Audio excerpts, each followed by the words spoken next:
Hi friends, வாங்க ஒரு டிஃப்ரெண்ட்டான முறையில முட்டைக்கோஸ் பொரியல் எப்படி செய்யுதுன்னு பார்க்கலாம். அதுக்கு ஒரு பேன்ல நம்ம 3 ஸ்பூன் எண்ணெய் ஊத்திக்கலாம். 1 ஸ்பூன் கடுகு, 1 ஸ்பூன் கடலப்பருப்பு. இது 2ம் நல்லா பொரிஞ்சு வந்ததுக்கப்புறம், ஒரு பெரிய வெங்காயம் கட் பண்ணி வச்சிருக்கேன். அதையும் அதிலேயே போட்டுக்கலாம். ஒரு கொத்து கருவேப்பிலை போட்டு நல்லா வணக்கி விடலாம். வெங்காயம் நல்லா வணங்கி வரணும். அந்த அளவுக்கு நல்லா வணக்கி விட்டுட்டு, நான் இந்த மாரி நீல வாக்குல முட்டைக்கோஸ் அறுத்து வச்சிருக்கிறேன்.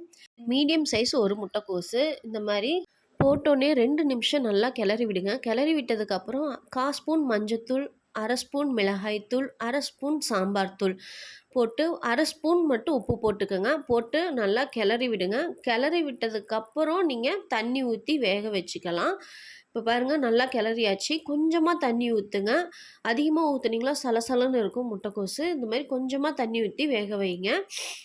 இப்ப இது 5 நிமிஷம் நல்லா வேகணும். மூடி வச்சிடலாம். அப்பப்போ நடுவுல இந்த மாரி எடுத்து கிளறி விட்டு மூடி வைங்க. அப்பதான் முட்டைக்கோசு ஈவனா எல்லா பக்கமும் நல்லா வெந்திருக்கும். இப்ப பாருங்க 5 நிமிஷம் ஆயிருச்சு எடுக்கிறேன்.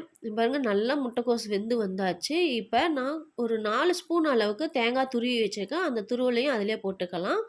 கொஞ்சமா கொத்தமல்லி தழை போட்டு அடுப்ப ஆஃப் பண்ணிட்டு கிளறி விடலாம். நம்ம முட்டைக்கோஸ் பொரியல் ரெடிங்க. இந்த மாரி செஞ்சு பாருங்க. குழந்தைங்க விரும்பி சாப்பிடுவாங்க. இது சாம்பாருக்கு சாப்பிடும்போது அவ்வளோ அருமையா இருக்கும். ட்ரை பண்ணி பாருங்க. உங்களுக்கு இந்த ரெசிபி பிடிச்சிருந்தா லைக் பண்ணுங்க, ஷேர் பண்ணுங்க, சப்ஸ்கிரைப் பண்ணுங்க. தேங்க் யூ ஃபார் வாட்சிங். பாய்.